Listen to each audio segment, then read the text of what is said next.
মিস্ত্ৰী কাম ৰাতিপুৱা কৰিব গৈছিলোঁ। যাওঁতে মাছাঙৰ ওপৰত উঠিলোঁ, তিনিমহলীয়া বিল্ডিঙত।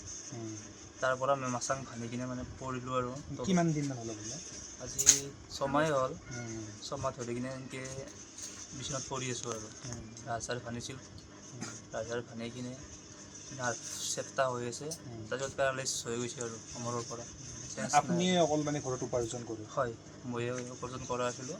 দেউতাও অসুস্থ ইতান, ৱাইফ হয় মোৰ। আপোনালোকৰ চলিবতো যথেষ্ট অসুবিধা হৈছে? বহুত অসুবিধা হৈছে। আজি এজন সমাজকৰ্মী নিদৰ্শন গৰুজুৰি তেওঁ আহিলে? হয়, মোক অলপ সহায় কৰি থৈ গ'ল, তাৰ বাবে বহুত বহুত ধন্যবাদ দিছোঁ আৰু।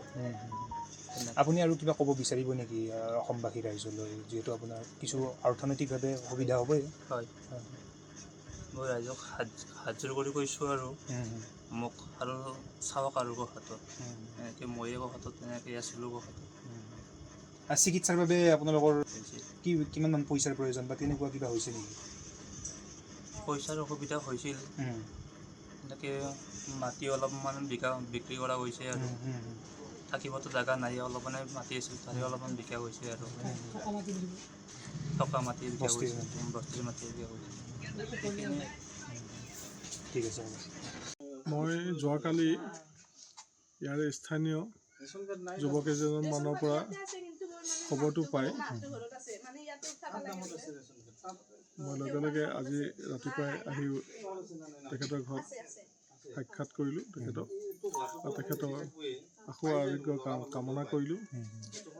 আৰু মোৰ সাধ্য অনুসৰি তেখেতক অলপ আৰ্থিক অনুদানো দিলোঁ, আৰু তেখেতৰ যাতে সোনকালে আৰোগ্য লাভ কৰে ভগৱানৰ ওচৰত প্ৰাৰ্থনা কৰিছোঁ। আৰু আমাৰ চৰকাৰী মুখ্যমন্ত্ৰী ডাঙৰীয়াৰ যিবোৰ আঁচনি আছে, সেই আঁচনিত যাতে তেখেতে আৰু চৰকাৰীভাৱেও সহায় পায়, তাৰ বাবে মই চেষ্টা কৰিম। আৰু এখেতৰ নাম হ'ল অজিত ঠাকুৰীয়া।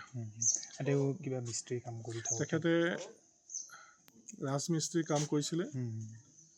হঠাৎ অলপ এক্সিডেণ্ট বুলিয়ে ক'ব লাগিব, আপোনাৰ অসাৱধানতাবশতঃ বা যেনেকেই নহওক তেখেতে কাম কৰি থাকোঁতে পৰিলে, পিছলি পৰিলে। আৰু বৰ্তমান তেখেত